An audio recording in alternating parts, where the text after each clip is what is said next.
What is the greatest lesson you've taken away from your leadership and life journey? Yeah, I'll say two things. One is, and Mary reminded me of this, so I'll say it on behalf of both of us. But one probably is the incredible possibilities in people generally, both in myself and in all the people, the thousands probably of people that I've encountered through nursing primarily and through Donner Wheeler, whatever. I think the phenomenal potential that is there has been really, it overwhelms me, but I will use it, Mary, on our behalf. Mary reminded me of this wonderful quote that I use so often, and it's it was said by Jerry Garcia, who, if you remember, and maybe you don't, was from a rock group or whatever they were called the Grateful Dead. And he said, somebody has to do something, and it's just incredibly pathetic that it has to be us. And I think that's been something that's driven us. Like, if this needs doing, here we are. Who are we looking for to do it? Yeah. Well, when you have that quote, I don't know if you saw on the bottom of my signature on my email is the quote, she's a dreamer, she's a doer, she's a thinker, she sees possibilities everywhere. So Gail and Mary are dreamers, thinkers, doers, and see possibilities everywhere. And when you look back, Mary and Gail, what message does your older, wiser self now have for your 21-year-old self? I just still say that nursing is an awesome career, and I didn't know what I'd be getting myself into, but it has just opened so many doors, and I have had no regrets along the way. And when people say, "Oh, are you a nurse?" I said, "Yeah, I'm still a nurse." And as I said, with no regrets. So I'd echo exactly what Mary has said. The only thing I'd probably add was I tell my younger self, more of you can do it. You don't have to do it alone. I learned that, but I didn't know it when I was 21. And that's why, and Mary knows my husband Arthur very well.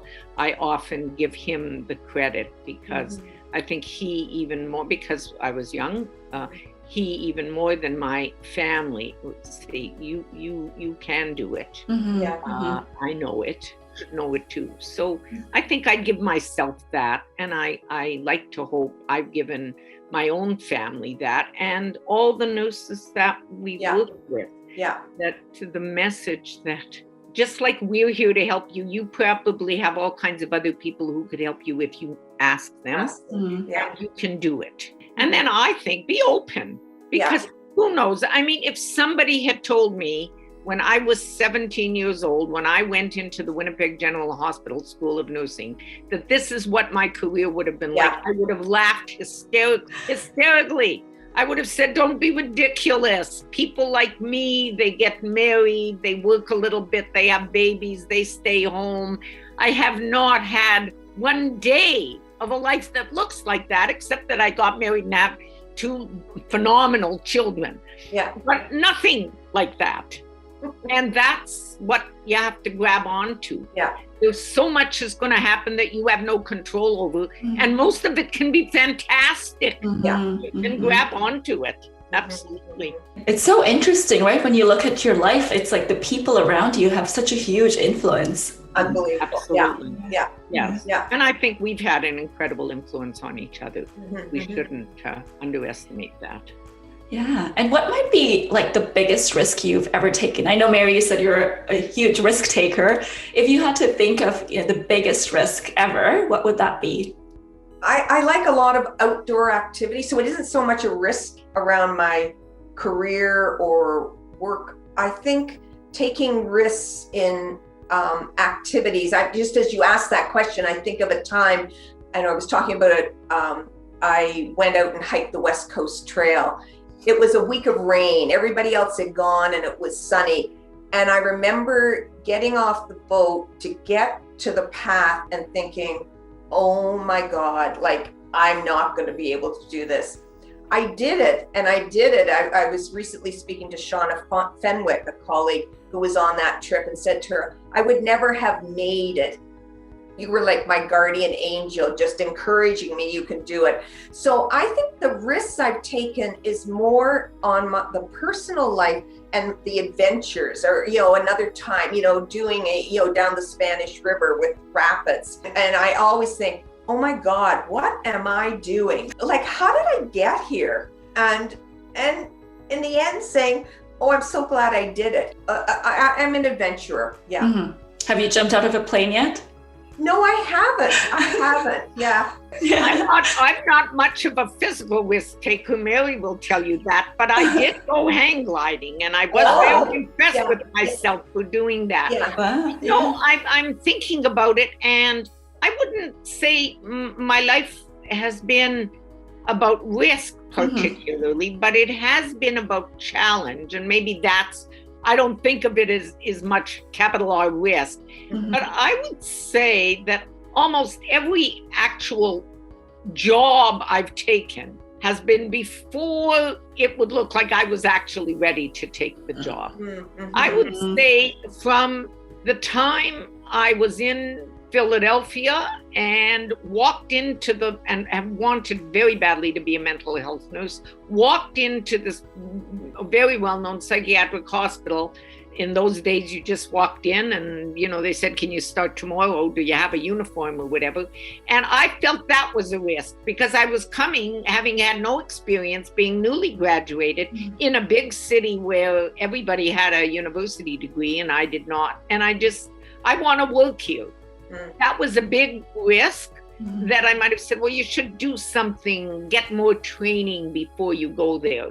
To the Ryerson, to RNEO, all of those things where I think I have something that I want to do here, even though I might not be quite ready to do it. Yeah.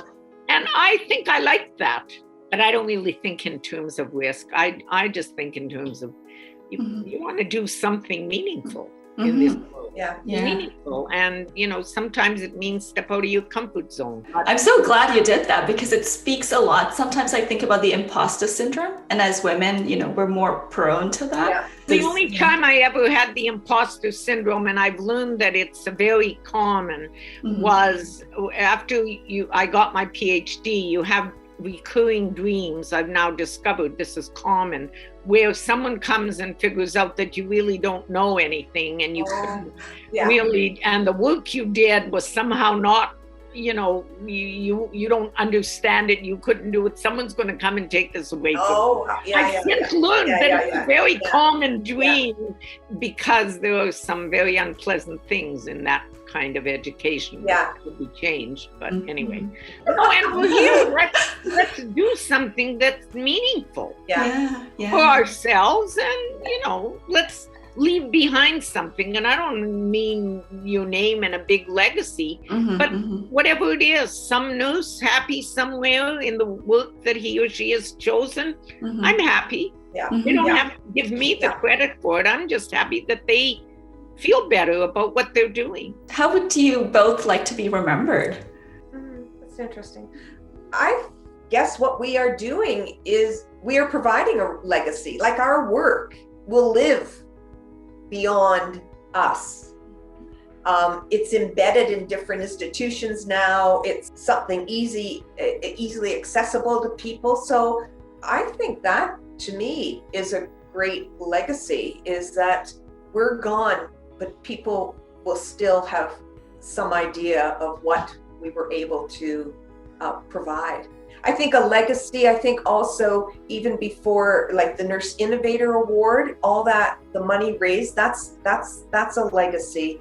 And even before that, Gail and I had donated $25,000 to the Registered Nurses Foundation for a scholarship for, again, nurses doing something unique. All along the way, it's like little seeds. We're leaving our legacy. I agree with that. I think on a personal note, I'd like to be remembered as someone who genuinely cared. I mean, the word gets overused, authentic, whatever, but I think I'd really it's about integrity and really caring, not in the superficial way. When I listen to Mary talk about what, jointly what our legacy has been, that has been what our work has been about. It has been about, I think, both of our willingness to really care about the other. That's probably what I think to be remembered as that kind of person.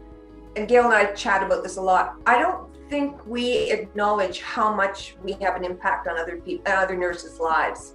Just recently, someone, she's running this research project at Ryerson, and she said, "Are you the Mary Wheeler who?" And she said, "I was just reading a chapter. Are you that Mary Wheeler?" And I go, "Yeah, that's me. I'm just Mary Wheeler, and I'm doing." And then you step back, you think, wow, I think we've made an amazing contribution to nursing. I'll say that. And it's not over yet. Uh-oh, Gail. No, it's not. No, but whenever she says something like that, beware.